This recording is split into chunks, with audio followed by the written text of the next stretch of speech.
into this celebration. I have to say, yes, I'm Raphael Heinisch. I'm not the cultural counselor of IMBC. I'm in the political department, but I think that's just a minor difference to the announcement. For me, this is really a meaningful moment because here we bring together a group of people who, in a way, want to promote mutual understanding and combat anti-Semitism, other forms of group-focused hatred, and work towards a more cohesive social fabric in our society. And that is something which I believe is very important, in particular in this time.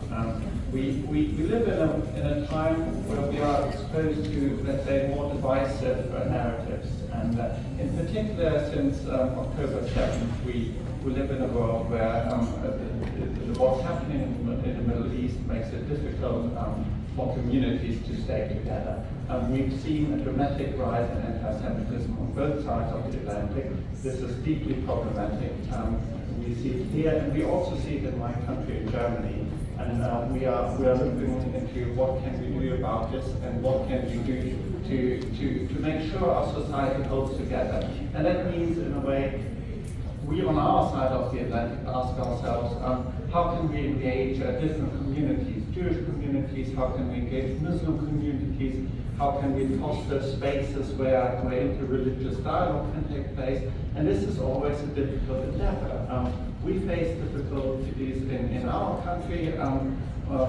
We've just come back, Alina and I, from a trip to Germany where we explored together with Muslim and Jewish representatives how we try to create these spaces for dialogues, how our education system copes with the situation where people see increasing, let's say, tension, where more and more students are exposed to hate speech, sometimes to assault, and in a way, what possibilities exist to make sure that we do not focus on what divides us, but we focus on what unites us and what builds, in a way, a cohesive society. It's a privilege here in the US to be able to engage with religious communities, and particularly the Jewish community, but also the Muslim community here, because in a way, religion is something that's very important for many people, and unfortunately,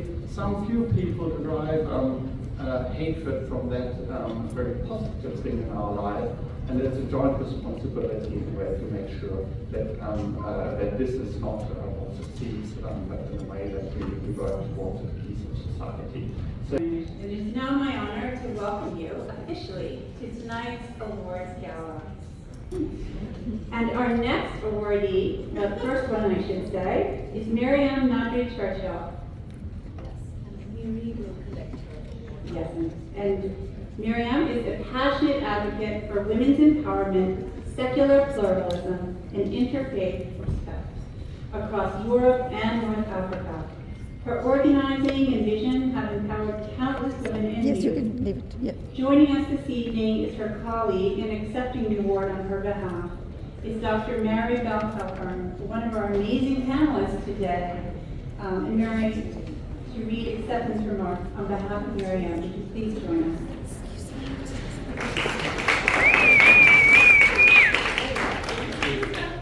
We need your help. I'm gonna work for me. Sorry. Oh, that was amazing. We're gonna do these really quick. So I'm gonna read to you what Miriam wrote. And for those of you that hear my panel before, Miriam Churchill, the head of Parents for Peace, she's the one who contacted me and say, you don't have to fight alone.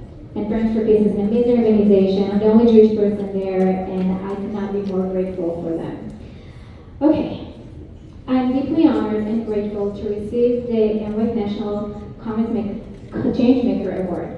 My sincere thanks to Anila Ali and the American Muslim and Multi-Faith Women Empowerment Council for this recognition and for the championing peace and unity. Through my work with Parents for Peace, I've seen how extremism, hate, and anti-Semitism can impact families and communities, yet also how support, education, and early intervention can break these cycles. We believe this work begins at home, with the guidance of strength and parents. I'd like to share a personal story. During a trip to the Sahara, where I was invited to speak about radicalization, I found myself among the very region of my father and Jezreel tribe. There, I met an African Muslim woman who told me, we, as women, must ensure our own don't fall into extremism. We bear responsibility for peace and unity. Their words, spoken on the land of my heritage, remind me why we do this work. Tonight, I also want to acknowledge that Anila and I both came to America as immigrants.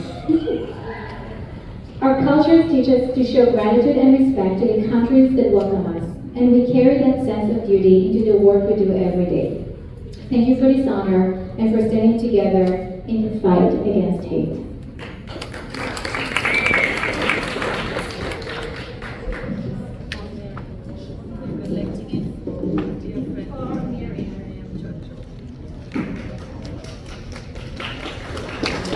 Many religious Muslims think they know a lot about Judaism. The truth is, they don't know very much at all because we're two faiths. We have two worldviews. So you have to get past that. Just to give you one example, we